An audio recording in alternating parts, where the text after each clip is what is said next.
அப்போஸ்தலர் 12ஆம் அதிகாரம்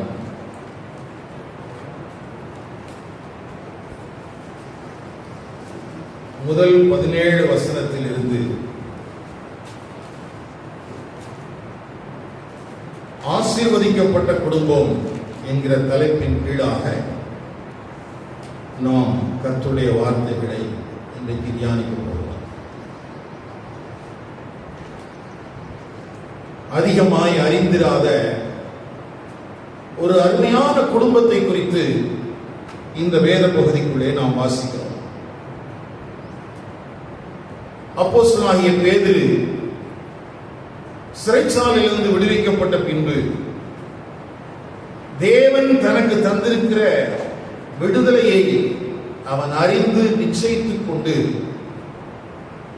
மாற்கு என்னும் பெயர் கொண்ட யோவானுடைய தாயாகிய மரியாளின் வீட்டுக்கு வந்தான் என்று எழுதப்பட்டிருக்கிறது. இந்த குடும்பத்தில் 2 பேருடைய பெயர்கள் மாத்திரமே எழுதப்பட்டிருக்கிறது. ஒருவேளை இதே போன்ற ஒரு சூழல் இன்றைய காலகட்டங்களில் குடும்பங்களில் இருக்குமானால் அதை இன்றைக்கு இருக்கிற சமுதாயம் எப்படி பார்க்குமோ தெரியாது.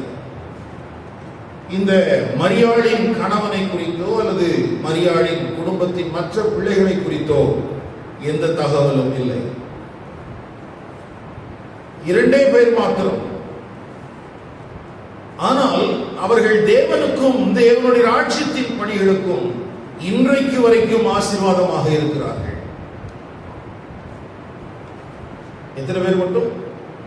2 பேர். யாரெல்லாம்? ஒரு தாய், ஒரு மகன். அவர்களுடைய வீடு கவனிங்கள், அநேக நேரங்களில் ஆசீர்வாதம் என்று சொல்லும் போது செல்வ செழிப்பையும் உலக பகட்டையும் கிறிஸ்தவமும் போதிக்கிறது. உலகம் இப்படிதான் பார்த்துட்டு இருக்குது. ஆனா கிறிஸ்தவமும் எப்படிதான் பார்க்குது? இந்த உலகத்தில் இருக்கக்கூடிய ஆஸ்திகளையும் ஐஸ்வர்யங்களையும் அதைத்தான் ஆசீர்வாதம் என்று பார்க்கிறது. ஆனால் வேதத்தின் அடிப்படையிலே இங்கே அழகான ஒரு ஆசீர்வதிக்கப்பட்ட குடும்பம் இருக்கிறது. இந்த குடும்பத்தை நாம் மாதிரியாக கொண்டால், இந்த குடும்பத்தை போல நாம் சாட்சியாக வாழ்ந்தால், நம்முடைய தேசம், நாம் வாழுகிற இந்த பகுதி தேவனுக்கு சொந்தமாகும். இங்கே இருக்கிற ஜனங்கள் தேவனை அறிந்து கொள்வதற்கு எந்த தடையும் இருக்காது. இன்றைக்கு தேவனுடைய சபைக்குள்ளே இருந்தாலும் வேதத்தின்படியான ஆசீர்வாதம் என்ன அல்லது வேதத்தின்படியான ஆசீர்வதிக்கப்பட்ட குடும்பம் என்றால் என்ன என்பதையெல்லாம் குறித்த ஒரு புரிதல் தேவனுடைய சபைக்கு இல்லாததினால், தேவனுடைய சபைக்குள்ளே இருந்தும் உலகத்திற்கு அடுத்த காரியங்களுக்கு மேலேயே ஜனங்களுடைய கண்கள் பதிந்திருக்கிறது. அநேக நேரங்களில் பிரசங்க பீடங்களும் அதை நோக்கியே ஜனங்களை கொண்டு போகிறது. ஆகவே இந்த கர்த்தருடைய வார்த்தைகளை நாம் கவனமாய் கேட்கவும், அதை நம்முடைய வாழ்க்கையில பிரயாசப்படுத்தும், அதன்படி நடக்கவும் கர்த்தர் நமக்கு அனுகிரகம் பண்ணுவாராக. இங்கே மரியாள் என்று சொன்ன உடனே நமக்கு வேதாகமத்திலே அநேக மரியாள்களை குறித்து எழுதப்பட்டிருக்கிறது. இயேசுவின் தாயாகிய மரியாள், மகதலேனா மரியாள், கலிலேயா பட்டணத்தை சார்ந்தவள். யாக்கோபு யோவான் என்பவருக்கு தாயாகிய மரியாள், மார்த்தாள் மரியாள், லாசருவின் சகோதரிகள். கிளையோப்பா, அங்கே ஒரு மரியாள். இப்படி வேதத்திலே அநேக மரியாள்களை குறித்து நாம் பார்க்கிறோம். ஆனால் இங்கே அந்த மரியாள் எப்படி அடையாளம் காட்டப்படுகிறாள் என்பதையும் நாம் கவனத்தில் கொள்ள வேண்டியது அவசியம். பாருங்க, பரிசுத்த ஆவியானவர் லூக்காவை கொண்டு எப்படி ஒரு தாயை அடையாளப்படுத்துகிறாள் என்றால், மாற்கு என்னும் பெயர் கொண்ட யோவானுடைய தாயாகிய மரியாள். நம்ம ஊர்ல நல்ல பிள்ளைகளை பெற்றவர்கள்,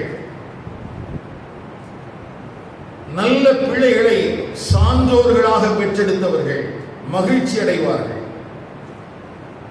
அந்த மகிழ்ச்சி இந்த மரியாளுக்கு இருந்திருக்கிறது. அப்படி என்ன இந்த மார்க்கு செய்தார்? இந்த மார்க்கு, யோவான் என்கிற இரண்டு பெயர்கள் இந்த மனிதனுக்கு வருவதற்கு காரணம் என்ன? யோவான் என்பது எபிரேய பெயர், மார்க்கு என்பது கிரேக்க பெயர். எபிரேய கிரேக்க பெயர்களை உடைய இந்த மனிதன், எப்படி பவுல், சவுல் என்று நாம் ஒரே மனிதனுக்கு இரண்டு பெயர்களை பார்க்கிறோமோ, ஒன்று எபிரேய பெயர், ஒன்று கிரேக்க பெயர், அப்படி போலவே இந்த மனிதனுடைய பெயரும் இரண்டு பெயராக சொல்லப்படுகிறது. பவுலும் பர்னபாவும் முதலாவது மிஷனரி பிரயாணத்தை அப்போஸ்தலர் 13ஆம் அதிகாரம் 5ஆம் வசனத்தில் ஆரம்பித்த போது அவர்களோடு கூட பெயர் சொல்லப்படாத மனிதனாக இந்த மார்க்குவும் உடன் பயணிக்கிறான். முதல் மிஷனரி பிரயாணத்தில் பவுலோடும் பர்னபாவோடும் பயணித்தவன். அது மட்டுமல்ல, மிக முக்கியமான ஒரு விஷயம் என்னவென்றால், நம்முடைய கரங்களிலே வைத்திருக்கிற வேதாகமத்திலே முதலாவது எழுதப்பட்ட சுவிசேஷ புஸ்தகம் இந்த மார்க்குவின் மூலமாகத்தான் எழுதப்பட்டது. ஒருவேளை நமக்கு வரிசை அடிப்படையில் இரண்டாவது இடத்துல இருக்குது மத்தேயு, மார்க்கு என்று. ஆனால் காலத்தின் அடிப்படையிலே முதலாவது எழுதப்பட்ட சுவிசேஷ புஸ்தகம் இந்த மார்க்குவினால் தான் எழுதப்பட்டது. அது மாத்திரமல்ல, சுவிசேஷத்தை மொழிபெயர்க்கக்கூடிய, அதாவது வேதாகமத்தை மொழிபெயர்க்கக்கூடிய மொழிபெயர்ப்பாளர்கள் முதலாவது மொழிபெயர்க்கக்கூடிய ஒரு பகுதியும் இந்த மார்க் எழுதின சுவிசேஷம் தான். ஒருவேளை மற்ற சுவிசேஷ புஸ்தகங்களை காட்டிலும் அதிகாரம் குறைவாக இருக்கிறதினாலாக இருக்கலாம், அல்லது இதை ஒரு மனிதன் அறிந்து கொண்டால் நிச்சயமாக அவன் இயேசுவை முழுமையாக புரிந்து கொள்ள முடியும் என்கிற அந்த அடிப்படையிலாக இருக்கலாம். உலக அளவில் அதிகப்படியான மொழியாக்கங்கள் செய்யப்பட்ட சுவிசேஷ நூல் மார்க்கு. அப்போ இந்த மார்க்கு என்கிற அந்த யோவான், அவனுடைய ஒரு சின்ன குடும்பம், அவனுடைய வீடு இந்த உலகத்திற்கு தந்திருக்கிற ஆசீர்வாதம் என்பது அளவிட முடியாத ஒன்றாக இருக்கிறது. எந்த மொழி பேசக்கூடிய மக்களுக்கு மத்தியிலே முதலாவது சுவிசேஷம் அறிவிக்க வேண்டுமானாலும் இந்த மார்க்குவினால் எழுதப்பட்ட அந்த சுவிசேஷம் தான் மொழிபெயர்க்கப்படுகிறது. அதைத்தான் மக்கள் முதலாவது படிக்கிறார்கள். இரண்டாவது யோவான், அடுத்தது மத்தேயு, இப்படித்தான் அந்த வேதாகமங்கள் மொழிபெயர்க்கப்படுகிறது. இவ்வளவு பின்னணியங்களையும் உடைய ஒரு மனிதனை நாம் என்றைக்காகிலும் நம்முடைய வாழ்க்கையின் மாதிரியாக கொண்டிருக்கிறோமா? கவனிங்கள், திருச்சபையில் இருக்கிற வாலிபர்கள், திருச்சபையில் இருக்கிற குடும்பங்கள், யாரையெல்லாமோ நம்ம மாடலா வச்சிருக்கிறோம். ஆனா இங்கே அழகான ஆசீர்வதிக்கப்பட்ட, அநேகருக்கு ஆசீர்வாதமாக இருந்த ஒரு குடும்பம் இரண்டே நபர்களோடு கூட காணப்பட்டது. கவனிங்கள், இந்த குடும்பத்தினுடைய காரியங்கள் வெளியே வருவதற்கு என்ன காரணம் என்றால், பேதுரு அப்போஸ்தலன் சிறைச்சாலையில் இருக்கிறான். அவனுக்காக ஜெபிக்கிற ஒரு சபை இந்த மார்க்குவின் வீட்டிலே இயங்கிக் கொண்டிருக்கிறது. அப்போ திருச்சபைக்கு ஒரு நெருக்கடியான ஒரு காலகட்டம். ஒரு அப்போஸ்தலனை அப்பொழுதுதான் இழந்திருக்கிறார்கள். இன்னொரு அப்போஸ்தலன் எப்பொழுது வேண்டுமானாலும் கொல்லப்படலாம். இந்த நெருக்கடியான காலகட்டத்தில் இந்த மரியாள், மார்க்குவினுடைய வீடு திறந்திருக்கிறது. அங்கே அநேகர் கூடி ஊக்கமாக ஜெபித்துக் கொண்டே இருக்கிறார்கள், தொடர்ச்சியாக ஜெபித்துக் கொண்டே இருக்கிறார்கள், தேவனுடைய சன்னிதானத்திலே போராடி கொண்டிருக்கிறார்கள். இந்த காலை நேரத்தில் இந்த வார்த்தைகளை கேட்கிற எனக்கு அருமையான கர்த்தருடைய பிள்ளைகளே, உங்கள் வீட்டில் ஜெபங்கள் நடக்கிறதா? உங்கள் வீடு ஜெப வீடாக காணப்படுகிறதா? தேவனுக்கும் தேவனுடைய ராஜ்யத்தின் பணிகளுக்கும் தேவை என்று வருகிற போதெல்லாம் உங்கள் இல்லம் திறந்திருக்கிறதா? அங்கே அநேகர் கூடி ஆராதிப்பதற்கு ஏற்ற சூழல்கள் இருக்கிறதா? ஊக்கமாக ஜெபிக்கக்கூடிய ஜெபங்களுக்கு உங்கள் வீடு திறந்திருக்கிறதா? சபை ஊழியத்தில் வந்த பிறகு அநேக அனுபவங்களை நான் பெற்றிருக்கிறேன். என்ன அனுபவம் என்றால், வாடகை வீட்டில் இருக்கும்போது, நெருக்கடியில் இருக்கும்போது அநேக சகோதர சகோதரிகள் ஜெபிக்க சொல்வாங்க. ஐயா எனக்கு ஒரு வீட்டுக்காக ஜெபம் பண்ணுங்க, வீடு கட்டணும். அப்போ இன்னொரு குறிப்பை சேர்த்து சொல்லுவாங்க, அப்படி வீடு கட்டிட்டான் அங்க நல்ல ஜெபம் நடத்தலாம் அப்படிமா. நானும் பார்த்து விட்டேன், இதுவரைக்கும் அப்படி சொன்ன யாரும் ஜெபத்திற்காக தங்கள் வீட்டை திறந்து கொடுக்கவே இல்லை. ஒருவேளை இந்த வார்த்தையை கேட்கிற நீங்கள் எப்படி இருக்கிறீர்கள் என்பதை நீங்களே அறிந்திருக்கிறீர்கள். அது வாடகை வீடா இருந்தாலும் சரி, சொந்த வீடா இருந்தாலும் சரி, வீட்டிலே தேவனுடைய சபை கூடி வருவதற்கு, ஜெபிப்பதற்கு, வேத வசனத்தை தியானிப்பதற்கு, தேவனோடு ஐக்கியப்படுவதற்கு நாம் மனதார இடம் கொடுக்கிறோமா?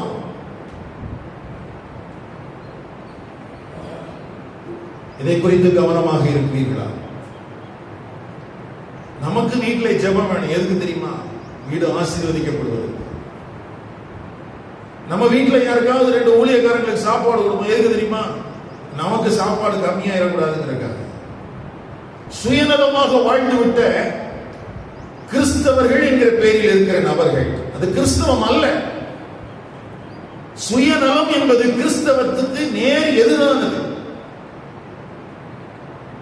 அவனவன் தனக்கானவைகளை அல்ல பிறனுக்கானவைகளையே நோக்குவானாக என்பதே கிறிஸ்துவின் சிந்தை. அதுவே கிறிஸ்தவர்களில் காணப்பட வேண்டிய சிந்தையும் கூட. ஆனால் தனக்கானவைகளையே யோசித்துக் கொண்டிருக்கிறவர்கள் தான் இன்றைக்கு கிறிஸ்தவத்திலே அதிகம் பெருகி இருக்கிறதுனால் கிறிஸ்தவம் ஏனோ மங்கி போயிருக்கிறது. இந்த வருடத்தினுடைய 3வது மாதத்தின் கடைசி கர்த்தருடைய நாளில் உலகம் எங்கிலும் அநேக பாரம்பரியமான காரியங்கள் நடந்து கொண்டிருக்கிறது. பவனி போவதும் கிறிஸ்தவத்தின் வலிமையை காண்பிப்பதற்காக ஓசன்னா பாடுவதுமாக இந்த உலகம் வேறொரு காரியத்திலே திளைத்துக் கொண்டிருக்கிறது. கவனிங்கள் அருமையானவர்களே, தேவன் எதை எதிர்பார்க்கிறார்? சகரியா தீர்க்கதரிசி மூலமாய் உரைக்கப்பட்ட தீர்க்க தரிசனத்தின் நிறைவேறுதலாக இயேசு கிறிஸ்து சிலுவையில் அடிக்கப்படுவதற்கு 1 வாரத்துக்கு முன்னால அவர் எருசலேமுக்குள்ளே பவனி வருகிறார். அவர் ராஜா என்று சகரியாவினால் உரைக்கப்பட்ட வார்த்தை நடந்தேறும்படிக்கு, சங்கீதங்களிலே தீர்க்க தரிசனமாய் உரைக்கப்பட்ட வார்த்தை நிறைவேறும்படிக்கு ஓசன்னா என்று அந்த ஜனங்கள் ஆர்ப்பரித்தார்கள். அந்த ஓசன்னா என்று ஆர்ப்பரித்த ஜனம் முழு இருதயத்தோட அவரை ராஜாவாக ஏற்றுக்கொள்ளவில்லை என்பதை அந்த ராஜா அறிந்திருந்தார். அந்த ராஜாவுக்கு தெரியும், இவங்க ஓசனா ஓசனான்னு சொல்றாங்க, ஆனா இவர்கள் உண்மையாகவே என்னை ராஜாவாக ஏற்றுக்கொள்ளவில்லை என்பது அந்த ராஜாவுக்கு தெரியும். தெரிந்ததினால்தான் அந்த பவனியினுடைய முடிவிலே எருசலேமை பார்த்து அவர் கண்ணீர் விட்டார். எந்த ராஜாவாகிலும் ஒரு ஆரவாரமான பவனிக்கு பின்பதாக கண்ணீர் விடக்கூடிய சூழல்கள் வந்திருக்குமா? உனக்கு கிடைத்த இந்த நாளிலாகிலும் நீ மனம் திரும்பி இருந்தால் எத்தனை நலமாய் இருக்கும் என்று அந்த ஆரவாரமிட்ட, அந்த கூக்குரல் போட்ட, அந்த ஓசன்னா பாடின ஜனங்களை பார்த்துதான் இயேசு கண்ணீர் விட்டார். வரப்போகிற நியாய தீர்ப்பை குறித்து சொன்னார். அப்போ அங்கே ஓசன்னா பாடின கூட்டம் முழு இருதயத்தோடு இயேசுவை ராஜாவாகவோ இயேசுவை இரட்சகராகவோ விசுவாசிக்கவில்லை. வாயினாலே அறிக்கை செய்தார்கள், இருதயம் தூரமாய் இருந்தது. ஆனால் அதை இன்றைக்கு ஒரு பாரம்பரியமாக கடைபிடிக்கிற காரியம் திருச்சபைக்குள்ளே வந்திருக்கிறது. இன்றைக்கு ஓசன்னா பாடுகிறார்கள், இருதயத்தில் எப்படி இருக்கிறார்கள்? ஒருவேளை அன்றைக்கு எழுத்தின்படியாக சிலுவையில் அறைந்த கூட்டம் இன்றைக்கும் மறைமுகமாக கிறிஸ்துவை சிலுவையில் அறைந்து கொண்டுதான் இருக்கிறது. அன்றைக்கு பரிணமித்த, அன்றைக்கு கண்ணீர் வடித்த இயேசு இன்றைக்கும் திருச்சபையை பார்த்து கண்ணீர் வடித்துக் கொண்டுதான் இருக்கிறார். எந்த பாரம்பரியங்களிலிருந்து, எந்த சடங்காச்சாரங்களிலிருந்து சபை விடுவிக்கப்பட வேண்டும் என்று தேவன் எதிர்பார்த்தாரோ அதே சடங்காச்சாரங்களில், அதே பாரம்பரியங்களில் சிக்கி இருக்கிறது. இந்த கால நேரத்தில் இயேசுவை ராஜாவாக, இயேசுவை இரட்சகராக விசுவாசிக்கிற கூட்டத்தார் தேவை. வெறுமனே ஆரவாரங்களும் வெறுமனே ஆர்ப்பரிப்புகளும் ஊர்வலமாக செல்கிற காரியங்களும் இந்த தேசத்திற்கோ தேவனுடைய ராஜ்யத்திற்கோ எந்த விதத்திலும் பயனளிக்க போவதில்லை. யோசிச்சு பாருங்க, ஓசனா ஓசனா என்று ஒரு இடத்தை சுற்றி வந்த பின்பு தேவன் அந்த கூட்டத்தாரை பார்த்து கண்ணீர் விடுவாரானால் அதை போல ஒரு பரிதாபம் இந்த உலகத்தில் இருக்கவே முடியாது. அப்படின்னா என்ன அர்த்தம்? அவங்க என்ன சொல்றாங்க? கர்த்தாவே ரட்சியும், கர்த்தாவே ரட்சியும் என்றார்கள். அவர் கர்த்தாவாக இருந்தாரா? அவரை ரட்சகராக ஏற்றுக்கொண்டார்களா? இல்லையே. இல்லாதனாலதான் அவர் அழுதாரு. அந்த வசனத்தை தான் தமிழ் பேசுகிற மக்கள் முதலாவது நம்முடைய பிள்ளைகளுக்கு சொல்லிக் கொடுக்கிறோம். வாய் திறந்து பிள்ளைகள் பேச ஆரம்பிச்ச உடனே முதல்ல என்ன சொல்லிக் கொடுக்கிறோம்? இயேசு கண்ணீர் விட்டார். பிள்ளைங்க சந்தோஷமா சொல்லிடுது, இயேசு கண்ணீர் விட்டார். ஆனால் எதற்காக கண்ணீர் விட்டார்? யாருக்காக கண்ணீர் விட்டார்? இயேசு கண்ணீர் விட்டார் என்பதை அறிந்திருக்கிற ஒரு ஆண் ஒரு பெண் அந்த கண்ணீரை துடைக்கும் விதத்திலோ அல்லது அந்த கண்ணீரை நீக்குகிற விதத்திலோ வாழ வேண்டும் என்றோ செயல்பட வேண்டும் என்றோ தீர்மானித்திருக்கிறோமா? ஏன் தெரியுமா இப்ப அதை சொல்றேன்? சபை என்பது ஒரு ஆசீர்வதிக்கப்பட்ட குடும்பத்தில் நடந்து கொண்டிருந்தது, வீட்டில் நடந்து கொண்டிருந்தது. முதல் நூற்றாண்டு திருச்சபை வீடுகளிலே செயல்பட்டதாக நாம் வாசிக்கிறோம். ஐயா, இந்த மரியாளுடைய வீடு மாத்திரம் அல்ல, லீதியாள் ஒரு பெண் மனம் திரும்புகிறாள். தேவன் அவருடைய இருதயத்தை திறந்தருளினார் என்று எழுதப்பட்டிருக்கிறது. வாசிக்கலாம், அப்போஸ்தலர் 16:40. அந்தபடி அவர்கள் சிறைச்சாலையிலிருந்து புறப்பட்டு லீதியாளிடத்திற்கு போய் சகோதரரை கண்டு அவர்களுக்கு ஆறுதல் சொல்லி போய்விட்டார்கள். நல்ல கவனிங்க, இந்த லீதியாளை குறித்து அதே அதிகாரத்தினுடைய 13ஆம் வசனத்தில் இருந்து ஆரம்பிக்கிறது. அந்த ஊரிலே சபை இல்லாத போது, பிலிப்பு பட்டணத்திலே சபை இல்லாத போது ஆற்றின் கரையிலே உட்கார்ந்து ஜெபித்துக் கொண்டிருக்கிறார்கள்.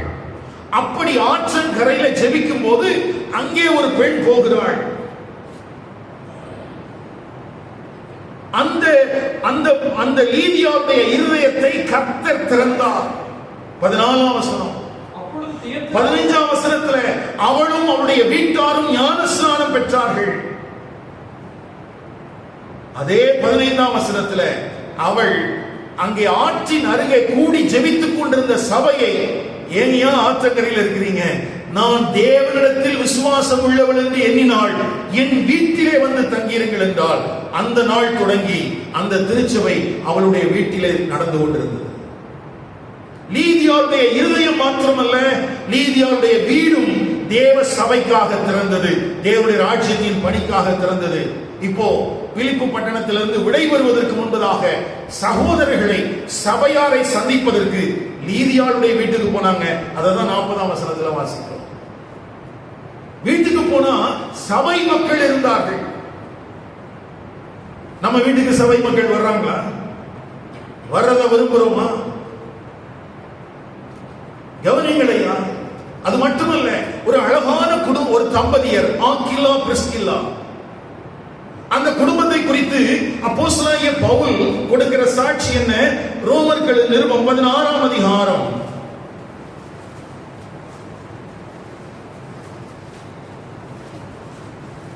4-5 வசனங்கள். அவர்கள் என் பிராணனுக்காக தங்கள் கழுத்தை கொடுத்தவர்கள். அவர்களை பற்றி நான் மாத்திரமல்ல, புறஜாதியாரில் உண்டான சபையார் எல்லாரும் நன்றி அறிதல் உள்ளவர்களாக இருக்கிறார்கள். கவனிங்கள், ஆக்கில்லா பிரிஸ்கில்லா என்கிற இந்த தம்பதியரை குறித்து சொல்லும்போது பவுலுடைய பிராணனுக்காக தங்கள் கழுத்தை கொடுத்தவர்கள். அதை பவுல் மாத்திரம் சொல்லவில்லையாம், பிரஜாதியாரில் உண்டான சபையார் எல்லாரும் இந்த குடும்பத்திற்காக, இந்த தம்பதியருக்காக நன்றி அறிதல் உள்ளவர்களாக இருந்தார்களா? ஐயா, இந்த பழக்கம் இன்றைக்கு இருக்கிறதா? இப்படிப்பட்ட காரியங்களை நாம் அனுபவிக்கிறோமா?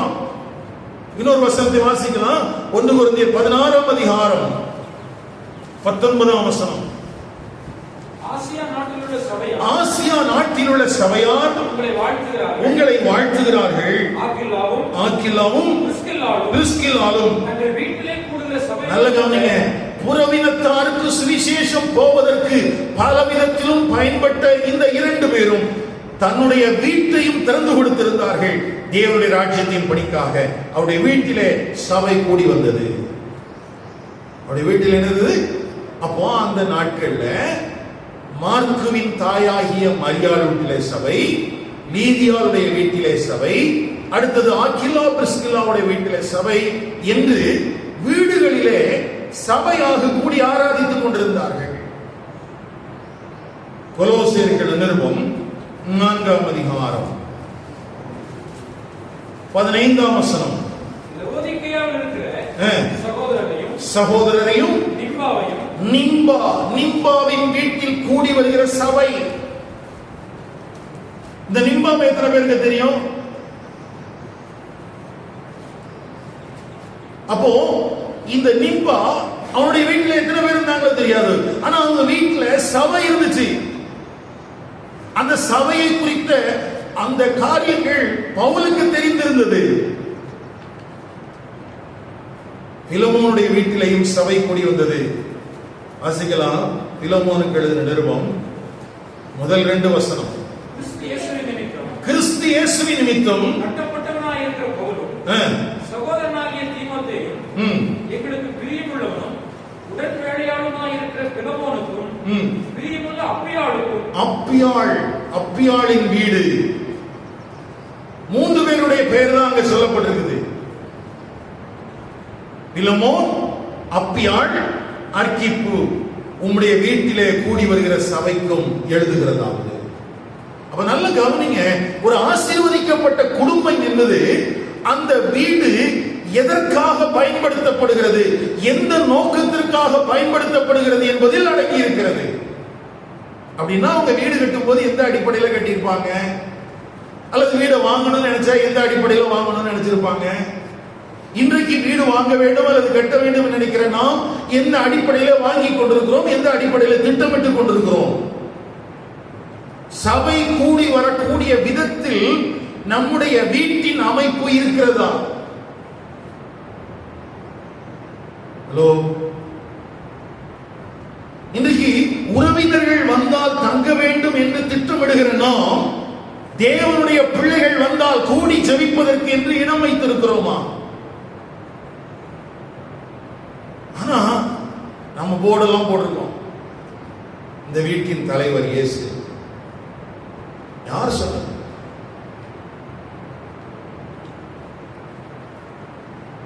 கவனிங்கள். இப்பொழுது நாம் பார்த்த மரியாள், லீதியாள், ஆக்கில்லாள், நிம்பா, அப்பியாள் என்று ஒருவர் வீட்டிலும் இந்த போர்டு இருந்திருக்காரு. இந்த வீட்டின் தலைவர் இயேசு என்று போர்டு இல்லாம இருந்துச்சு. ஆனா வீட்டுல சபை கூடி வந்துச்சு. அப்ப முதல் நூற்றாண்டின் காலங்களில் சபையார் வீடுகளிலே கூடி ஆராதித்துக் கொண்டிருந்தார்கள். அப்படி ஆராதித்துக் கொண்டிருந்த அந்த ஒரு சபை கூடுகைதான் மார்க்குவின் தாயாகிய மரியாளுடைய வீட்டிலும் நடந்தது. மரியாளுடைய வீட்டிலும் நடந்தது. இந்த மரியாள் யார் அப்படிங்கிறதுக்கு 2 விதமான கருத்துக்கள் இருக்கிறது. ஒன்று, மார்க்குவினுடைய பர்னபாவினுடைய சகோதரி.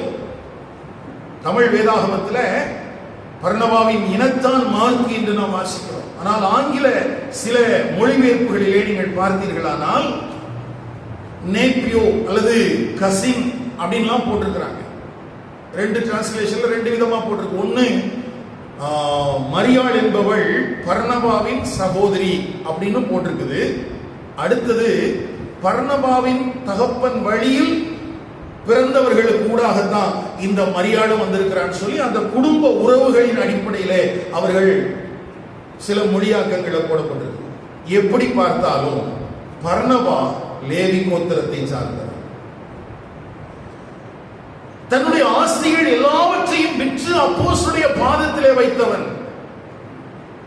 அவனுடைய செய்கை அநேகரை தேவனுக்கு நேராக அர்ப்பணிப்பதற்கு தூண்டி இருந்தது.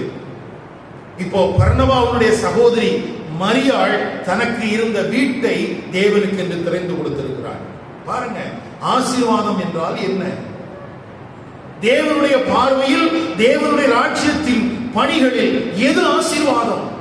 தன்னுடைய ஆஸ்திகள் எல்லாவற்றையும் தேவனுக்கென்று படைத்தவர்கள், தங்கள் இல்லத்தை தேவனுக்கென்று, தேவனுடைய சபைக்கென்று திறந்து கொடுத்தவர்கள், இவங்க ஆசீர்வதிக்கப்பட்டவங்களா? அல்லது யாருமே வந்துடக்கூடாதுன்னு சொல்லி 5 அடி மக்கள் மத்தியமே வாழக்கூடிய பகுதியில் 10 அடிக்கு கேட்டு போட்டு வச்சிருக்கிறோமே, நம்ம ஆசீர்வதிக்கப்பட்டவங்களா? யாருமே உள்ள வந்துடக்கூடாது. கவனிங்கள் ஐயா, கவனிங்கள். உலகம் கற்பித்து தருகிற காரியங்களின் அடிப்படையிலே சபை இயங்க தொடங்கினதனுடைய விளைவு, ஆண்டவர் எதையெல்லாம் நமக்கு சாதகமாக வைத்திருந்தாரோ அதையெல்லாம் நாம் தொலைத்து போட்டோம். கவனிங்கள், முதல் நூற்றாண்டுகளில் சபை இப்படித்தான் இயங்கிக் கொண்டிருந்தது. 2வது நூற்றாண்டிலும் சபை இதே போல இயங்கிக் கொண்டிருந்தது. அதே நேரத்தில் நூதனமான காரியங்கள் வர ஆரம்பித்திருந்தது. 3வது நூற்றாண்டில் கிறிஸ்தவத்தை அங்கீகரிக்கப்பட்ட மதமாக அரசியல்வாதிகள் ஏற்றுக்கொண்ட போது கிறிஸ்தவத்துக்கு என்று கோயில்கள் கட்டுவதற்கு அனுமதி கொடுக்கப்பட்டது. அதுவரைக்கும் 3வது நூற்றாண்டினுடைய முதல் பகுதி வரைக்கும் ரகசியமாக அல்லது எதிர்ப்புகளுக்கு மத்தியிலே சபை அது வீடுகளில் தான் ஆராதித்துக் கொண்டிருந்தார்கள். அப்போஸ்தலர்கள் ஜீவனோடு இருக்கிற காலம் வரைக்கும், இயேசு கிறிஸ்துவோடு கூட இருந்த அப்போஸ்தலர்களின் காலம் வரைக்கும் சபையானது வீடுகளில் இயங்கிக் கொண்டிருந்தது. அதற்கு பிற்பட்ட காலங்களில் அவருடைய மரணத்தை தொடர்ந்து நூதனமான அநேக உபதேசங்கள் வந்தது, அரசியல் கலப்பு வந்தது. அந்த அடிப்படையிலே கிறிஸ்தவம் ஒரு மதமாக மாற ஆரம்பித்தது. இந்த நாட்களில் அப்போஸ்தலர்களும் இல்லை, இந்த நாட்களில் எழுதப்பட்ட இந்த கர்த்தருடைய வார்த்தையாகவும் புதிய ஏற்பாடு இல்லை. இதை புரிந்து கொள்ளுங்கள். எழுதப்பட்ட இந்த கர்த்தருடைய வார்த்தை புத்தகமாக மாற்றப்பட்டது 4வது நூற்றாண்டினுடைய தொடக்க பகுதி. அப்போ அப்போஸ்தலர்கள் இல்லாத வேதாகமம், புதிய ஏற்பாட்டினுடைய வரையறுக்கப்பட்ட வேதாகமம் இல்லாத ஒரு காலகட்டம் முதல் நூற்றாண்டினுடைய கடைசி பகுதியிலிருந்து அப்போஸ்தலனாகிய யோவானுடைய மரணத்தில் இருந்து கிட்டத்தட்ட 4வது நூற்றாண்டு வரைக்கும் அந்த காலகட்டங்களில் சபை பலவிதமான நூதனமான காரியங்களை உள்ளே கொண்டு வந்தது. அந்த அடிப்படையில் தான் இன்றைக்கு கிறிஸ்தவ மதம் என்கிற ஒன்று அரசியலினால் பாதிக்கப்பட்டு, அந்நிய சக்தியினாலே பாதிக்கப்பட்டு, இது கட்டிடங்களில் ஆராதித்து கட்டிடங்களை ஆலயமாக வழிபட்டுக் கொண்டிருக்கிறது. நேற்றைக்கு சாயந்தரம் இந்த இடத்தை நாங்க சுத்தம் பண்ணிட்டு ஜெபம் பண்ணிட்டு இருக்கும் போது சைக்கிள்ல ஒரு பெண் வந்தா, ஒரு 10 வயசுக்குள்ள இருக்கும், யாருன்னு தெரியல. நாங்க ஜெபம் பண்ணிட்டு இருக்கோம். அவள் வந்து நிறுத்தினா, அங்க நின்று பார்த்துட்டே இருந்தா. நாங்க பாடலை பாடி முடிக்கிற வரைக்கும் அவ கை கட்டி இப்படி பார்த்துட்டே இருந்தா. இந்த ரோட்ல போறவங்க எல்லாம் அவளை பார்த்துட்டே போனாங்க. நான் இங்கிருந்து பார்த்துட்டே இருக்கிறேன். ஜெபிக்க ஆரம்பித்தோம். அங்கே இருந்து அவள் கை கூப்பினாள். எனக்கு ஆச்சரியமா இருந்துச்சு. அப்ப நாங்க ஜெபம் பண்ணேன், ஆண்டவரே இப்படி ஒரு பெண்ணு வெளியே நிற்கிறா, அவருடைய குடும்பம், அவருடைய சூழல் எங்களுக்கு என்னன்னு தெரியல, ஆனாலும் தேவன் கிருபையாயிரும் என்று சொல்லி ஜெபித்தோம். ஆனால் ஜெபத்தை முடிச்சுட்டு பார்க்கும்போது அந்த பிள்ளை இல்லை. இன்றைக்கு கட்டிடங்களை ஆலயமாக ஜனங்கள் பார்க்கிறதற்கு தூண்டியது யார்? சிலுவை அடையாளங்களை பார்த்தால் கன்னத்தில் போட்டுக் கொள்கிற நிலைமைக்கு ஜனங்களை தள்ளினது யார்? தேவனை அறிந்தவர்களும் வேதத்தை உடையவர்களும் தான். நமக்கு தெரியும் கட்டிடங்களில் தேவன் இல்லை என்று. சிலுவை ஒரு ஆராதனைக்கு உரிய காரியம் அல்ல என்று தெரியும். ஆனால் எதுவெல்லாம் தேவனுக்குரியது அல்ல, தேவனுக்கு மகிமையை கொண்டு வராது என்று வேதம் சொல்கிறதோ அதையெல்லாம் நாம் முக்கியப்படுத்தி வைத்திருக்கிறோம். அப்போ ஜனங்கள், ஜீவனுள்ள தேவனை அறியாதவர்கள் இன்றைக்கு கட்டிடங்களை பார்த்து தொழுது கொள்வதற்கு காரணம் என்ன? அநேக நேரத்தில் இந்த இடத்துல ரோட்ல நடந்து போகிற மக்கள் ரோட்ல செருப்பை கழட்டிட்டு இங்க பார்த்து இப்படி கையை நெஞ்சில வச்சுட்டு போறதை நான் பார்த்திருக்கிறேன். இவர்களுக்குள் தவறான புரிதலை கொடுத்தது யார்? அப்போ ஆராதிக்க வேண்டிய விதத்தில் ஆராதனை செய்வதற்கு சபை ஆயத்தமா இல்லாததின் விளைவு நம்முடைய இல்லத்தை, நம்முடைய வீட்டை தேவனுடைய ராஜ்யத்தின் பணிகளுக்கு திறந்து கொடுப்பதற்கு மனம் இல்லாததின் விளைவு இன்றைக்கு கட்டிடங்களை தேவனுடைய ஆலயமாக மாற்றி அநேகர் இடறிப்போவதற்கு ஏதுவான காரியங்களை நாம் செய்து கொண்டிருக்கிறோம். இன்றைக்கு தேவனுடைய ராஜ்யத்தின் பணிகள், அதனுடைய பொருளாதாரங்கள் ஒன்றுமில்லாத காரியங்களுக்காக செலவிடப்பட வேண்டிய அளவிற்கு இந்த கிறிஸ்தவம் கெட்டு போயிருக்கிறது. எனக்கு அருமையான கர்த்தருடைய பரிசுத்தவான்களே, முதல் நூற்றாண்டிலே இந்த மரியாள் என்கிற ஏழை பெண்மணி தன்னுடைய குடும்பத்தில் பர்னபா அறிந்திருந்த அந்த தேவன், பர்னபா ஆராதித்த அந்த திருச்சபை, அவர்கள் கூடி ஆராதிப்பதற்கு அவள் அந்த வீட்டை திறந்து கொடுத்திருக்கிறாள். வீட்டை மட்டும் திறந்து கொடுக்கல, தன்னுடைய ஒரே பிள்ளை மார்க்குவையும் கொடுத்திருக்கிறாள். இங்கே இருக்கிற எத்தனை பேர் உங்கள் பிள்ளைகளை கர்த்தருடைய ஊழியத்திற்கு ஒப்பு கொடுத்திருக்கிறீர்கள்? கர்த்தருடைய ஊழியத்திற்கு உங்கள் பிள்ளைகளை ஒப்பு கொடுக்கிறது இல்லைங்கிறது மட்டும் இல்ல, ஒப்பு கொடுத்தவர்களை நீங்கள் அற்பமாக பார்க்கவும் செய்கிறீர்கள். இது எந்த விதத்தில் நியாயம்? ஐயா, ஒரு லேவியனாக இருந்து லேவி குடும்பத்திலே பிறந்து அவர்களுக்கான பாரம்பரியங்கள், அவர்களுக்கான அனுசரணங்கள் எல்லாம் இருக்கிறது. ஆனால் அதையெல்லாம் உதறிவிட்டு இயேசுவை இரட்சகராக, இயேசுவை கர்த்தராக, ஆண்டவராக ஏற்றுக்கொண்ட இந்த மார்க்குவும் இந்த மரியாளும் இன்றைக்கும் தேவனுடைய ராஜ்யத்தின் பணிகளுக்கு ஆசீர்வாதமாக இருக்கிறார்கள். நீங்கள் எதை சாதித்திருக்கிறீர்கள்? பூட்டி வச்சிருக்கிறீங்களா? என்ன சாதிச்சிருக்கிறீங்க? வாரத்தில் ஒரு முறை கூட ஒரு வீட்டு கூட்டம் நடத்துவதற்கு, பக்கத்தில் இருக்கிற ஜனங்களை கூப்பிட்டு உட்கார வச்சு சுவிசேஷம் சொல்றதுக்கு, அல்லது சபையில் இருக்கிற 4 சகோதர சகோதரிகளை கூப்பிட்டு உட்கார வச்சு நம்ம ஜெபிப்போம், தேவை இருக்கிறது, அடைக்கப்பட்டிருக்கிற பரிசுத்தவான்களுக்காக மன்றாடுவோம் என்கிற எண்ணம் வராமல் போனது ஏன்? நான் எதுவும் செய்ய மாட்டேன், எல்லாத்தையும் ஆண்டவரே உனக்கு தலையில ஊத்துவார்னா எந்த ஆண்டவர் என்கிற கேள்வி எனக்குள்ளே வருகிறது. நல்ல கவனிங்க, இன்றைக்கு பிரசங்கிக்கப்படுகிற கிறிஸ்தவம் கிறிஸ்தவமாக இருந்தால் இந்த வேதம் தவறு. இந்த வேதம் உண்மையாக இருந்தால் இன்றைக்கு கிறிஸ்தவமாக காணப்படுவது அது சரியானது அல்ல, அது பொய். ஒன்று கிறிஸ்தவம் உண்மையாக இருக்க வேண்டும், அல்லது வேதம் உண்மையாக இருக்க வேண்டும். நாம் வேதம் உண்மை என்பதை நான் விசுவாசிக்கிறேன். வாசிக்கிறோம், படிச்சிருக்கிற படிப்புக்கு வேதம் புரியுது. ஆண்டவர் கிருபையை கொடுத்திருக்கிறார். படிப்பினால மட்டும் இல்ல, ஆண்டவர் கிருபையாக புரிந்து கொள்கிற சாக்கியத்தையும் தந்திருக்கிறார். ஆனாலும் ஒரு மலட்டு தன்மையோடு போய் கொண்டிருக்கிறோம். எனக்கு அன்மையான கர்த்தருடைய பிள்ளைகளே, இப்படியெல்லாம் பிரசங்கம் பண்ணி தான் மரியாளுடைய வீட்டில் சபை தொடங்குச்சான்னு எனக்கு தெரியாது. இயல்பாகவே தங்கள் வீடுகளை தேவனுக்கு என்று திறந்து கொடுத்திருந்தார்கள். யாருடைய இருதயம் கர்த்தருடைய வசனத்துக்கு திறக்கப்பட்டிருந்ததோ அவருடைய வீடு தேவனுடைய ராஜ்யத்தின் பணிகளுக்கு திறக்கப்பட்டிருந்தது. அது மட்டும் இல்ல, இந்த மார்க்கு அருமையான ஒரு கேரக்டர். அநேக நேரத்தில் இன்னைக்கு நம்ம பழைய ஏற்பாட்டில் இருக்கிற அநேக பரிசுத்தவான்களை குறித்து திரும்பவும் பேசுகிறோம். இவன் பர்னபாவினுடைய இனத்தான். நான் சொன்னேன் 2 அர்த்தத்தில். ஒன்று சகோதரியினுடைய மகன், அல்லது பர்னபாவுடைய தகப்பனாரும் மரியாளுடைய தகப்பனாரும் ஒன்றாய் பிறந்தவர்களாக இருக்க வேண்டும். அந்த வகையில இனத்தார் 2மே டிரான்ஸ்லேஷன்ல போட்டிருக்கிறாங்க. ஆனா இந்த மார்க்குவை குறித்து பிறகு எப்படி அடையாளப்படுத்தப்படுகிறது என்றால், அவன் கிறிஸ்துவின் சீஷன். அவன் யார்? அவன் எல்லா நேரத்திலையும் பர்னபாவின் இனத்தான் மார்க்குன்னு சொல்லப்படலை. அவன் கிறிஸ்துவின் சீஷனாக புறப்பட்டு செல்கிறவனாக காணப்பட்டான். அந்தியோகியா திருச்சபை உபவாசித்து கரங்களை வைத்து ஜெபித்து அனுப்பின கூட்டத்தில் இந்த மார்க்கும் இருக்கிறான். இவன் சீஷன். இன்னொன்னு, அடுத்தது மார்க்குன்னு உடனே வேதத்தை தெரிந்தவர்களுக்கு ஒரு பெரிய ஒரு காரியம் ஞாபகம் வரும்.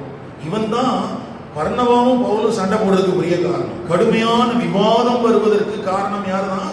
இந்த மார்க்கு தான். அது காரணம் நாம பார்க்கிறோம். அடுத்தது இந்த மார்க்குவை குறித்து நாம் கவனிக்க வேண்டியது, பவுல் பர்னபா என்று இவர்களோடு தொடர்புடைய மனிதனாக அறியப்பட்டிருந்தாலும் அப்போஸ்தலனாகிய பேதுரு இவனை குறித்து எழுதும் போது என் குமாரன் என்று சொல்கிறான்.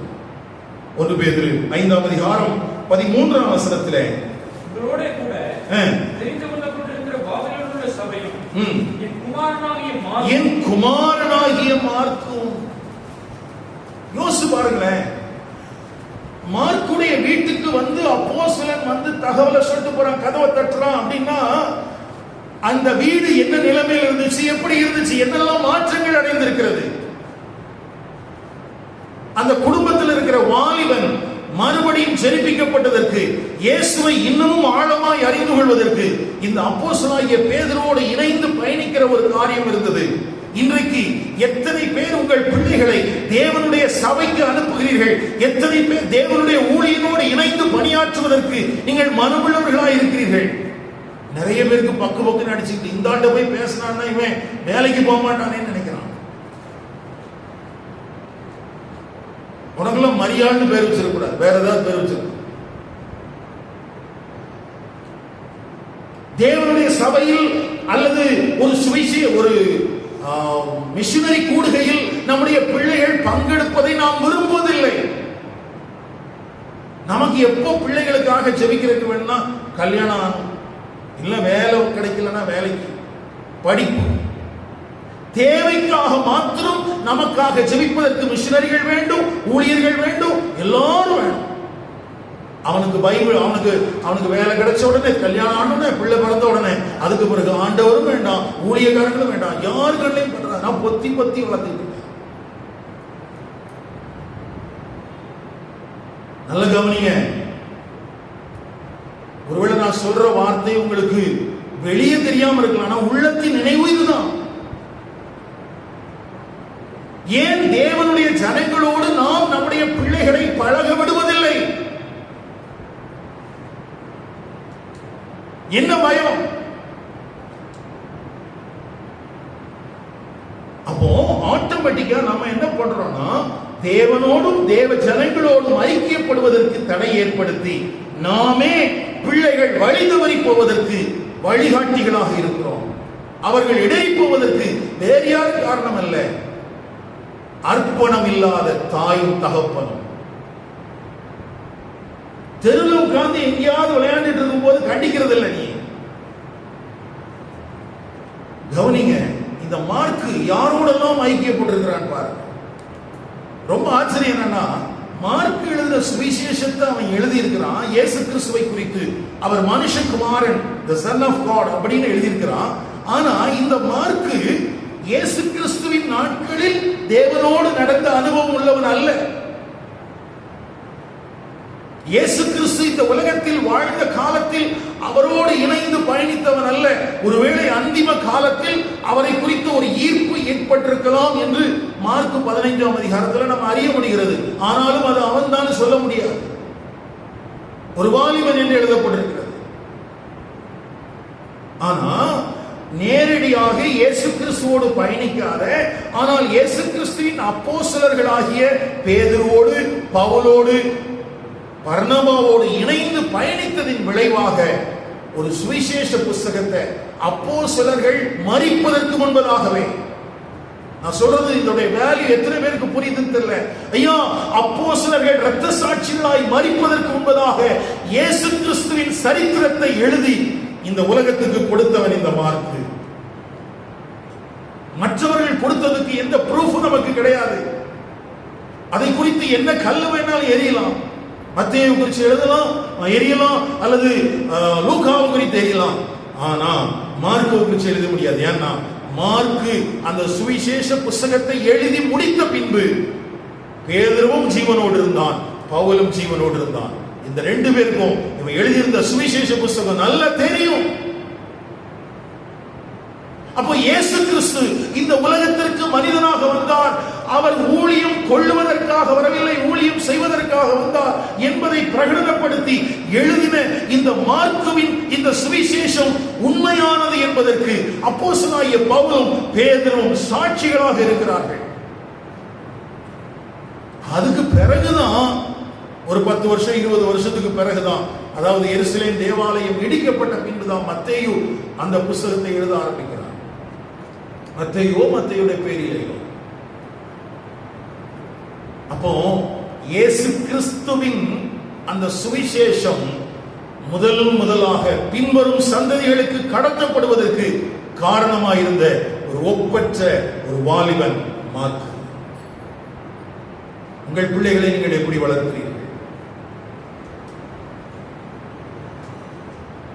சமீபத்தில் ஒரு நடிகருடைய பேட்டி ஒரு சின்ன ஒரு கிளிப்பிங்ஸ் மாதிரி வந்துச்சு. அந்த பேட்டி துபாயில ஒரு அரபி ஷேக் மூலமாக எடுக்கப்பட்டது. அப்போ அவங்ககிட்ட அந்த நடிகர்கிட்ட கேட்குறாங்க, நீங்க பிரபலமான நடிகரா இருக்கிறீங்க, உங்களை உலகத்தில் இருக்கிற எல்லாருக்கும் தெரியுது, நிறைய பணம் சம்பாதிச்சிட்டீங்க, ஏன் உங்களுடைய நடிப்பை நிறுத்தக்கூடாது அப்படின்னு கேட்கிறாங்க. அதுக்கு அவன் சொன்ன பதில், நீங்க சொன்னதெல்லாம் உண்மைதான், ஆனால் இவ்வளவு பணம் இருந்தாலும் இவ்வளவு பிரஸ்தாபம் இருந்தாலும் என்னை எவ்வளவு காலத்திற்கு இந்த உலகம் நினைவில் வைத்திருக்கும்? இது அவன் அந்த நடிகர் கேட்ட கேள்வி. ஐயா, பணம் இருக்கிறது, ஒரு பிரஸ்தாபம் இருக்கிறது, உலகம் முழுவதற்கும் என்னுடைய பெயரை சொன்னா எல்லாருக்கும் தெரியும். ஆனா நான் மரித்து விட்டால் என்னை எத்தனை பேர் நினைவு கூறுவார்கள் அப்படின்னு சொல்லிட்டு அவன் சொன்னான். அதிகபட்சம் 10 அல்லது 15 ஆண்டுகள். அதற்கு பிறகு இந்த உலகம் என்ன மறந்துடும். அதனால நான் ரெஸ்ட் எடுக்கணும்லாம் விரும்பல, நான் ஓடிட்டே இருக்க விரும்புறேன் அப்படின்னு சொன்னேன். எனக்கு ரொம்ப ஆச்சரியமா இருந்தது என்னன்னா, உலக பிரசித்தி பெற்ற பணம் படைத்திருக்கிற ஒரு மனிதன் தன்னை இந்த உலகம் நினைவு கூறாது என்பதை அறிந்து வைத்திருக்கிறான். ஆனா ஒன்றுக்கும் உதவாத கிறிஸ்தவர்கள் என்கிற பேரில் இருக்கிற நாம் என்னவோ நம்ம இந்த உலகம் கொண்டாட போறதுன்னு நினைச்சிட்டு அப்படியே குண்டு சட்டிக்குள்ள குதிரை ஓட்டிட்டு. ஐயா, மரித்து விட்டால் 16வது நாள் 40வது நாள் தாண்டினா ஒரு வயது நினைச்சு பார்க்க மாட்டான். இருக்கிற காலத்துல தேவனுக்காக, தேவனுடைய ராஜ்யத்தின் பணிகளுக்காக எதையாகிலும் செய்ய முடியுமானால் செய்யுங்கள். நீங்கள் சம்பாதித்து வைத்திருக்கிற சொத்துக்காகவோ, நீங்கள் சேமித்து வைத்திருக்கிற பணத்திற்காகவோ ஒருபோதும் உங்களுடைய சந்ததி உங்களை கொண்டாட போவதே இல்லை. அதை நினைச்சே பார்க்க மாட்டான். நீ எவ்வளவு சேர்த்து வச்சுட்டு போனாலும் கடைசியா வந்து தெரியுமா என்ன செஞ்சுட்டு போயிட்டார் அந்த ஆளு. இது யாருக்கு தெரிகிறது? ஒரு நடிகனுக்கு தெரியுது. அப்போ இந்த உலகத்தில் என்னை யாரும் கொண்டாட போறது இல்லையா, எனக்கான வாழ்க்கையை நான் வாழுகிறேன் என்று சொல்கிறானே. ஆனால் தேவனை அறிந்திருக்கிறோம் என்று சொல்கிறோம், நித்திய ஜீவ வாழ்வுக்காக நாம் பிடிக்கப்பட்டிருக்கிறோம் என்று சொல்கிறோம். இந்த உலகத்திலே நாம் யாருக்காக வாழ்ந்து கொண்டிருக்கிறோம்? மார்க்கு கொண்டாடப்படுகிறான், கொண்டாடப்படுவான். ஏனென்றால் அவன் அழிந்து போகிறவைகளுக்காக அல்ல, நித்திய ஜீவனுக்காக உழைத்தான். இப்போ எனக்கு முன்னாடியில் இருக்கிற ஒரு நடிகர் எனக்கு மாடலா, மார்க்கு மாடலானா, நான் மார்க்குவை நான் தெரிந்து கொள்கிறேன்.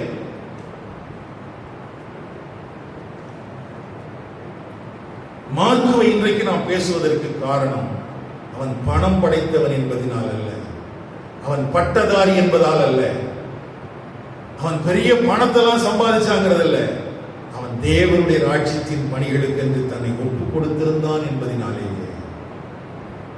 காலை நேரத்தில் கர்த்தருடைய ஆவியானவர் 2 பேர் மாத்திரமே இருக்கிற குடும்பம் ஆசீர்வாதமானதாக தேவனுக்கும் தேவனுடைய ராஜ்யத்திற்கும் இருந்திருக்கிறது என்றால், நமக்கு நல்ல குடும்பத்தை தந்திருக்கிறார். கணவன், மனைவி, பிள்ளைகள், பேரப்பிள்ளைகள். ஐயா, உங்களுடைய குடும்பம் ஆசீர்வதிக்கப்பட்ட குடும்பமா? நீங்கள் தேவனுக்கும் தேவனுடைய ராஜ்யத்தின் பணிகளுக்கும் பிரயோஜனம் உள்ளவர்களாக இருக்கிறீர்களா? இந்த வீட்டு சபையெல்லாம் குறித்து ஏன் பேசுறேன் அப்படின்னா, இந்த வீட்டு சபையை கெடுப்பதற்காக சத்துரு கொண்டு வந்த வஞ்சகத்திலிருந்து சபை விடுவிக்க கூடாது என்பதற்காக வேதாகமத்திலேயே திருத்தம் செய்தவர்கள் இந்த கட்டிடத்தை கொண்டாடுகிறவர்கள். கவனிங்கள், சபையாக இருக்கக்கூடாது என்பதற்காக, கட்டிடங்களில் ஆராதிக்க வேண்டும் என்பதற்காக, சபையினுடைய அமைப்பை சீர்குலைக்க வேண்டும் என்பதற்காக 1611 ஆண்டிலே கிங் ஜேம்ஸ் வெர்ஷன் என்று எழுதப்பட்ட அந்த மொழிபெயர்ப்புல அநேக வசனங்களை திருத்தினார்கள். ஆண்டவருடைய பெரிதான கிருபையினால 21வது நூற்றாண்டுல அந்த திருத்தப்பட்ட அந்த கிங் ஜேம்ஸ் வெர்ஷன்ல அநேகர் எதெல்லாம் ஆட் பண்ணாங்களோ அதெல்லாம் ரிமூவ் பண்ணி திரும்பவும் சரியான கர்த்தருடைய வார்த்தையை இந்த 21வது நூற்றாண்டு சபைக்கு பரிசுத்த ஆவியானவர் தந்திருக்கிறார். உங்களுக்கு தெரியுமா? இதெல்லாம் சபையின் அமைப்பை கெடுக்க வேண்டும் என்பதற்காகவே வேதம் திருத்தப்பட்டது. வீடு சபையாக இருக்கக்கூடாது, கட்டிடங்களில் தான் இருக்க வேண்டும் என்று திருத்தப்பட்ட ஒரு வேதம் 16வது நூற்றாண்டில் இருந்துச்சு. அதனுடைய பாதிப்பு கிட்டத்தட்ட 4 நூற்றாண்டுகள் இருந்தது. கொஞ்சம் கிறிஸ்தவத்தை அறிந்து கொள்ளுங்கள் ஐயா.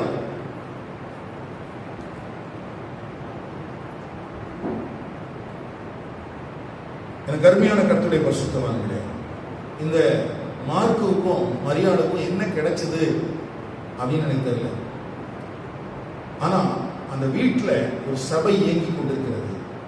அந்த சபை சத்தியத்திற்கு தூணும் ஆதாரமாக இருக்கிறது. பின்னாட்களில் அப்போஸ்தலனாகிய பவுல் தன்னுடைய நிருபத்தில் இப்படி எழுதுகிறான். 1 தீமோத்தேயு 3ஆம் அதிகாரம், தேவனுடைய வீடு எப்படி இருக்க வேண்டும் என்று தாமதிப்பேனாகில்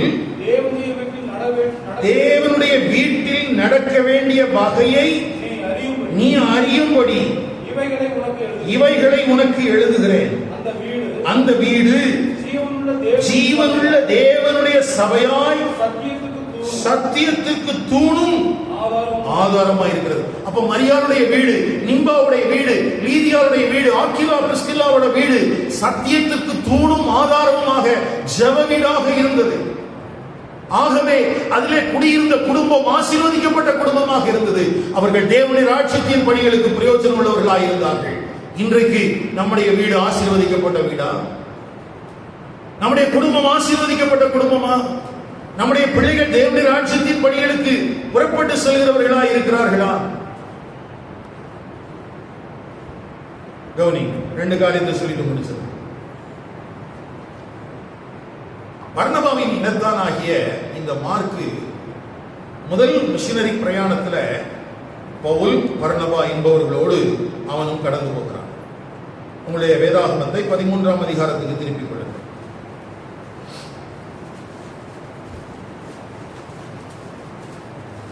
13:3 நானே உங்களுக்காக வாசிக்கிறேன்.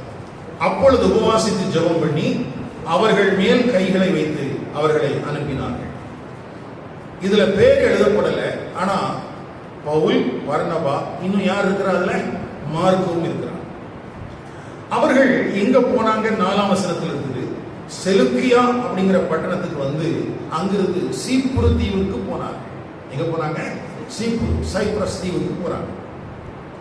அந்த தீவுல வந்த பிறகு சாலமி அப்படிங்கிற பட்டணத்துல வர்றாங்க. வந்து யூதருடைய ஜெப ஆலயங்களில் வசனத்தை பிரசங்கித்தார். அங்கதான் மார்க்குடைய பேர் முதல்ல வருது. யோவானும் அவர்களுக்கு உதவிக்காரனாக இருந்தார். ஓகேவா? சாலமிங்கிற பட்டணம். அடுத்தது பாப்போங்கிற பட்டணத்துக்கு வராங்க. அதுதான் அந்த சைப்ரஸுடைய தலைநகரம், அன்றைய தலைநகரம். அங்க வந்த உடனே அங்க சூழல் வேறமா இருக்குது. ஒரு மாயவத்தை காரணம் கள்ள தீர்க்கதரிசியான ஒரு யூதனை கண்டார்கள். அந்த மாயவத்தை காரனோடு இருக்கக்கூடிய காரியம் எழுதப்பட்டு அவனுடைய கண்கள் குருடாக்கப்படுகிறது. இப்போ அந்த பாப்போங்கிற பட்டணத்தை விட்டு பம்பலியா வரைக்கும், பிறகு பெருகே பட்டணம் வரைக்கும் வந்தார். 13ஆம் வசனம். இங்கதான் யோவான் அவர்களை விட்டு பிரிந்தான் என்று எழுதப்பட்டது. யோவான் அவர்களை விட்டு பிரிந்தான் எழுதி கவனிங்கள். யோவான், மார்க் என்கிற யோவான் பவுலை விட்டு பிரிவதற்கான காரணம் நமக்கு இங்க நேரடியாக இந்த காரியங்கள் இல்லை. அவன் எங்க போனான்னா எருசலேமுக்கு திரும்பி போனான். அவன் எங்க போனா? எருசலேமுக்கு திரும்பி போனான். இவன் எதனால திரும்பி போனா அப்படிங்கிறதுக்கு நேரடியான எந்த விளக்கங்களும் நமக்கு வேதத்தில் இல்லை. ஆனா புரிந்து கொள்வதற்கு வாய்ப்பு இருக்கிறது.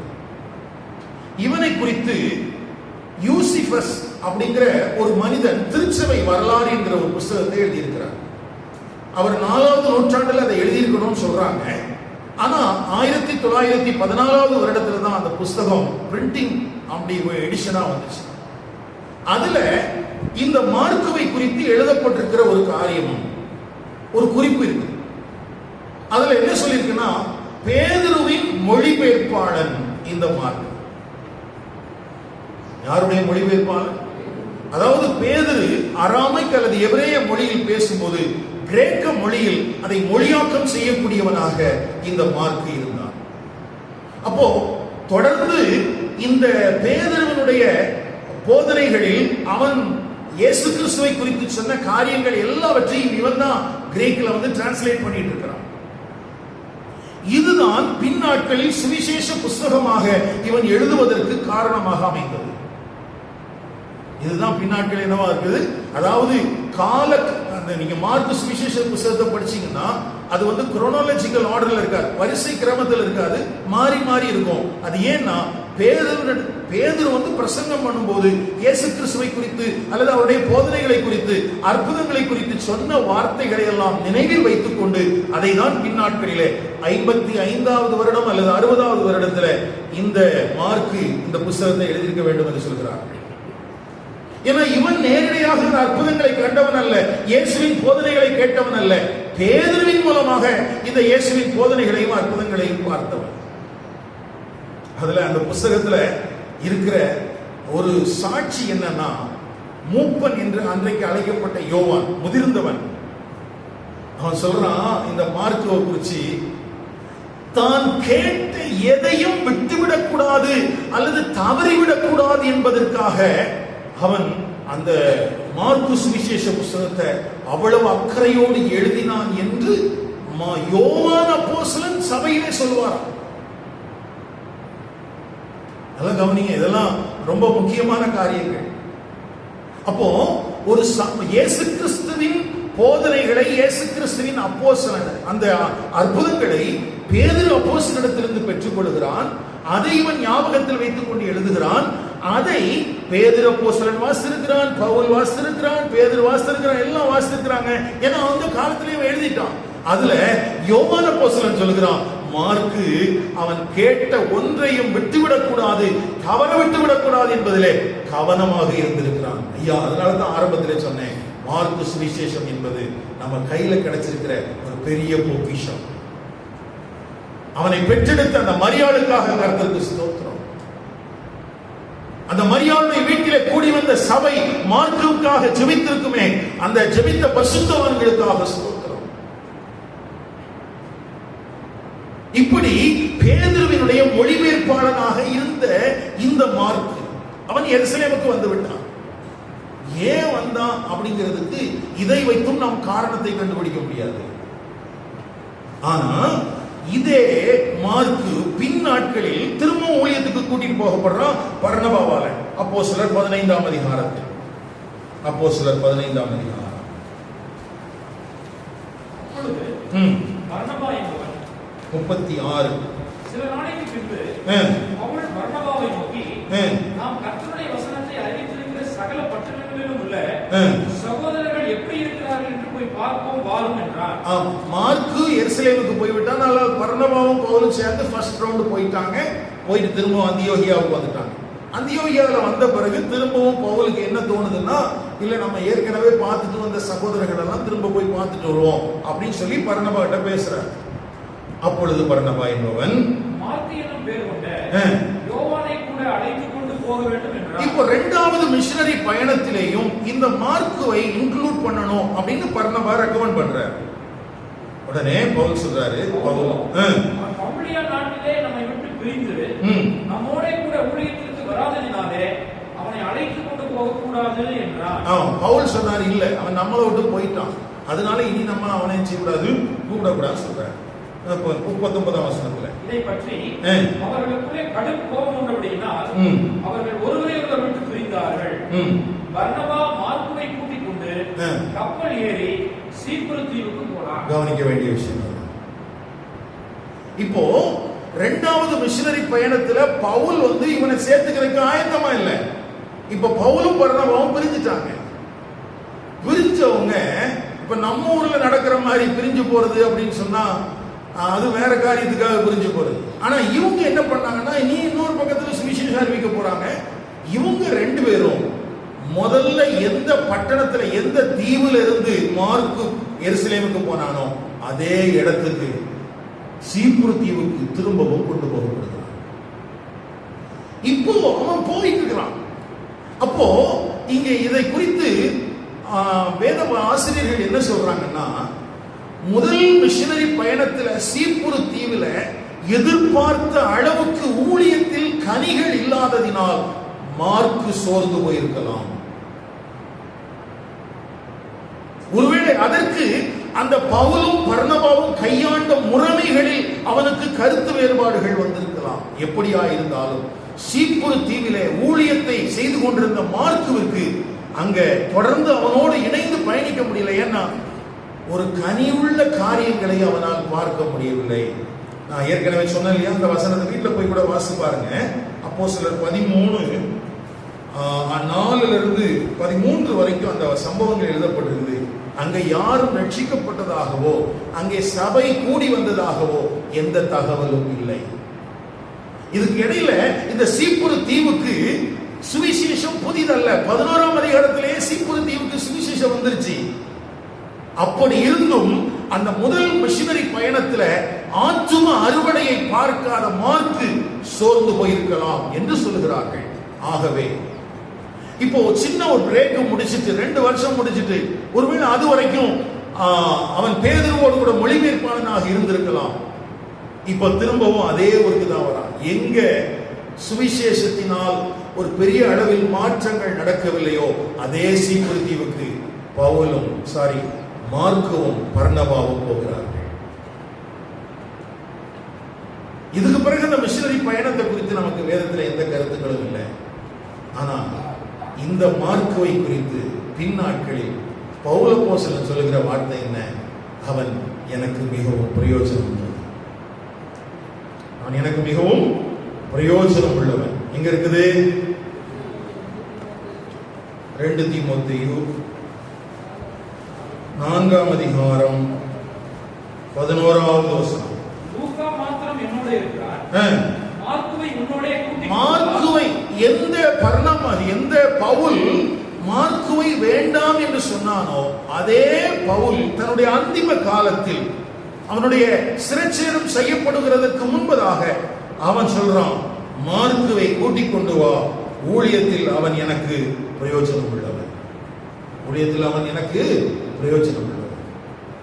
அப்போ மார்க்குவை பொறுத்த வரைக்கும் தேவனுடைய ராஜ்யத்தின் பணிகளில் ஒரு கனியுள்ள சபைகளை நிறுவ வேண்டும் என்கிற அந்த ஒரு வைராக்கியமும் ஒரு பற்றும் அவனுக்குள்ள இருந்துச்சு. ஒருவேளை வயதின் அடிப்படையில் அவன் இளையவனாக இருந்தாலும், பர்னபாவை காட்டிலும் பவுலை காட்டிலும் பேதுருவை காட்டிலும் வயதில் இளையவனாக இருந்தாலும் அவனுக்கு ஒரு துடிப்பு இருந்துச்சு. அதனால திரும்பவும் சீப்புரு தீவுக்கு போனான். சீப்புரு தீவுல போய் திரும்பவும் கர்த்தருடைய ஊழியத்தை சரியா நடப்பித்தான். இப்ப இந்த செய்தி எல்லாம் யாருக்கு போகுது? பவுலுக்கு போகுது. பவுல் சொல்றாரு, கூட்டிட்டு வாங்க, எனக்கு பிரயோஜனப்பட்டது. எனக்கு அருமையான கர்த்தருடைய பரிசுத்தவான்களே, அப்போ மரியாளுடைய வீடு ஆண்டவருடைய ராஜ்யத்தின் பணிகளுக்கு பிரயோஜனமா இருக்குது. மரியாளுடைய பிள்ளை மார்க்கு தேவனுடைய ராஜ்யத்தின் பணியில பிரயோஜனமா இருக்குது. இது ஆசீர்வதிக்கப்பட்ட குடும்பமா? இது ஆசீர்வதிக்கப்பட்ட குடும்பம் என்றால் நம்முடைய குடும்பம் என்ன?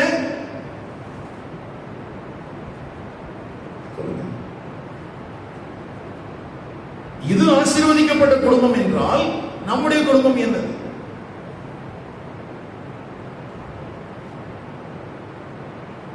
நம்முடைய வீட்டில் ஜெபம் நடக்குதா?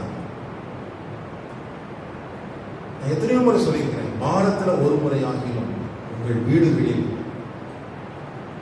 வசனத்தை அறியாத ஜனங்களுக்கு ஆகிலும் அல்லது தேவனை அறியாத ஜனங்களுக்கு ஆகிலும் ஆரோக்கியமான விதத்தில் சுவிசேஷத்தையோ ஆரோக்கியமான விதத்தில் உபதேசத்தையோ பிரசங்கிப்பதற்கு கற்றுக் கொடுப்பதற்கு கவனமாக இருக்கும்.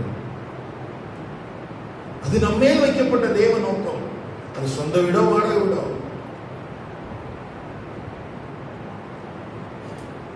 எத்தனையோ வசதிகளை பாக்குறீங்க. பஸ்ஸுக்கு பக்கத்துல இருக்குதா, தண்ணி இருக்குதா, எல்லாம் பாக்குற நீங்க ஜெபத்துக்கு இடம் கொடுக்கக்கூடிய வீட்டுல யாராவது இதுவரைக்கும் குடியிருந்ததா சொல்லுங்க.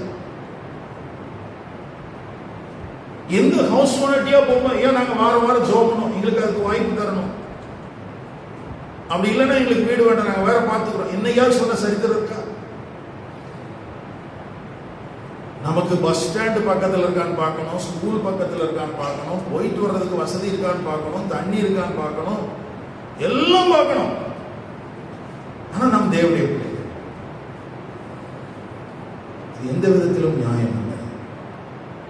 அப்போ ஒரு குடும்பம் ஆசீர்வதிக்கப்பட்டதாக வேதம் நமக்கு காண்பிக்கப்படுவதற்கு காரணம் அந்த வீட்டில் நிறைய சொத்து சுகங்கள் எல்லாம் இருந்தது என்பதல்ல. அந்த வீடு பல தேவனுடைய பிள்ளைகள் வந்து ஜெபிக்கக்கூடிய, குறிப்பாக நெருக்கடியான காலகட்டங்களில் ஊக்கமாக ஜெபிக்கக்கூடிய அநேக பரிசுத்தவான்கள் அந்த வீட்டில் வந்து தங்கி இருக்கிறாங்க. கதவு போட்டுட்டு அவங்க ஜெபம் பண்ணிட்டே இருக்கிறாங்க. அவருடைய ஜெபம் அந்த பேதுருவை கட்டி வைத்திருந்த சங்கிலிகளில் இருந்து அவனை விடுவித்தது. அவர்கள் ஜெபித்த ஜெபம் அவனை அடைத்து வைத்திருந்த சிறைச்சாலையிலிருந்து வெளியே கொண்டு வந்தது. முதலாம் காவல், இரண்டாம் காவல் எல்லாத்தையும் கடந்து வெளியே வந்துட்டான். அவருடைய ஜெபம் பரலோகத்தையும் அசைச்சது. தேவன் தம்முடைய தூதர்களை அனுப்பினார். அவருடைய ஜெபம் அன்றைக்கு அந்த அகிரிப்பா ஏரோது எருசலேமை தலைவிடமாக கொண்டு ஆட்சி செய்வேன் என்பதற்காகத்தான் இதெல்லாம் செஞ்சான். ஆனா அவனுடைய ஜெபம் அந்த அகிரிப்பாவை எருசலேமில் இருக்க முடியாதபடிக்கு செசரியாவுக்கே ஓட்டி கொண்டு விட்டது. உங்களுக்கு தெரியுமா? வசனத்தை படிச்சிருக்கீங்களா? அப்போஸ்தலர் 12:19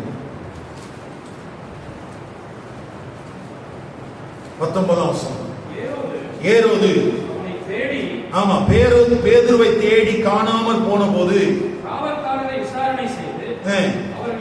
அவர்களை கொலை செய்யும்படி கட்டளையிட்டு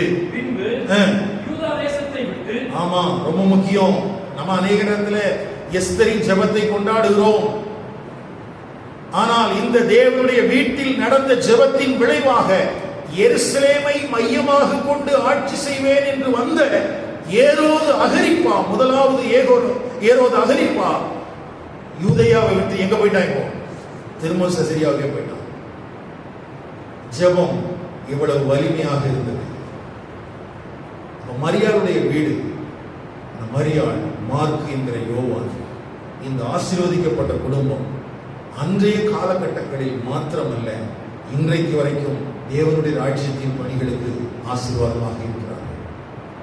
உலக மனிதர்கள் சொல்கிறார்கள், நான் வைத்திருக்கிற புகழோ நான் வைத்திருக்கிற பணமோ வருங்கால சந்ததி என்னை நினைவுறுவதற்கு உதவாது என்று. வருங்கால சந்ததி உங்களை நினைவுகூர வேண்டுமானால் நீங்கள் சேர்த்து வைக்கிற சம்பத்துக்கள் அல்ல, நீங்கள் சேர்த்து வைக்கிற சொத்துக்கள் அல்ல, நீங்கள் தேவனுக்காகவும் தேவனுடைய ராஜ்யத்தின் பணிகளுக்காகவும் நீங்கள் பிரயோஜனம் உள்ளவர்களாக இருந்தீர்களானால் பின்வரும் சந்ததி உங்களை கொண்டாடும். 17வது நூற்றாண்டுல 1792 வருஷத்துல செருப்பு ரிப்பேர் பண்ணக்கூடிய ஒரு மனிதன் தன்னுடைய குடும்பத்தோடு இந்தியாவுக்கு புறப்பட்டு வருகிறார். வில்லியம் கேரி கிறிஸ்தவ சரித்திரத்திலே நினைவு கூறப்பட வேண்டிய, மறக்க முடியாத அளவுக்கு ஒரு பெரிய இம்பாக்ட் கொடுத்த ஒரு சாதாரண செருப்பு தைக்கிற மனிதன். அவன் ஒருவேளை தொழிலின் அடிப்படையிலே நினைவு கூறப்படவில்லை, அவன் சேர்த்து வைத்த சொத்துக்களின் அடிப்படையிலே நினைவு கூறப்படவில்லை.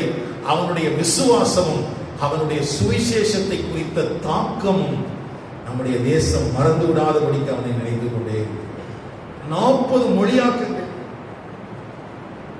ஈவன் தமிழ் மொழியாக்கம் வரைக்கும் அவருடைய பங்களிப்பு இருக்குதுன்னு சொல்றாங்க. 40 மொழிகளில் வேதாகமத்தை மொழிபெயர்ப்பதற்கு சாதாரண செருப்பு தைக்கிற ஒரு மனிதனை ஆண்டவர் பயன்படுத்தி இருந்தார். ஆண்டவரை பொறுத்த வரைக்கும் ஆண்டவருக்காக பயன்படுவதற்கு தகுதிகள் இருக்க வேண்டும் என்றல்ல. ஐயா, மரியாளுக்கு என்ன தகுதி இருந்தது? வசனத்துக்கு இருதயம் திறக்கப்பட்டது, தன் வீட்டை திறந்து கொடுத்தாள், நினைவு கூறப்படுகிறாள். வீடு மாத்திரம் திறக்கப்படவில்லை, தன்னுடைய பிள்ளையும் தேவனுடைய ராஜ்யத்தின் பணிகளுக்காக கொடுக்கிறாள். பிள்ளை அசைக்க முடியாத மிக உன்னதமான ஒரு ஊழியத்தை நிறைவேற்றிவிட்டார். கனவுல கூட யோசிக்க முடியாது.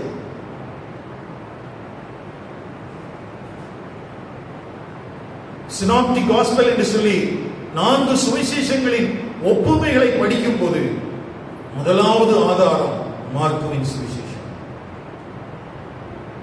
ஐயா, புதிய ஏற்பாட்டின் அந்த வேதாகம புஸ்தகங்களில் அந்த இதற்கு இருக்கிற முக்கியத்துவம் வேற எந்த புஸ்தகத்தும் கிடையாது. அப்படி ஒரு அசைக்க முடியாத ஒரு தாக்கத்தை இன்றைக்கு வரைக்கும் தேவனுடைய ராஜ்யத்தின் பணிகளுக்கு தந்தது ஒரு வாலிபன். இன்னும் சொல்ல போனா ஒரு பெரிய தைரியம் உள்ளவன் என்றெல்லாம் சொல்லிவிட முடியாது. அவனே தன்னை குறித்து எழுதியிருக்கிற பகுதியிலே மார்க் 15ஆம் அதிகாரத்திலே அவன் ஒரு கோழையாக பயந்தவனாக சித்தரிக்கப்படுகிறான். சீப்புரு தீவிலே பவுலும் பர்னபாவும் ஊழியம் செய்கிற போது கனிகள் இல்லை என்று அவர்கள் சோர்ந்து போகவில்லை, இவன் சோர்ந்து போய்விட்டான். எளிதாக சோர்ந்து போகிற மார்க், பயப்படுகிற மார்க்.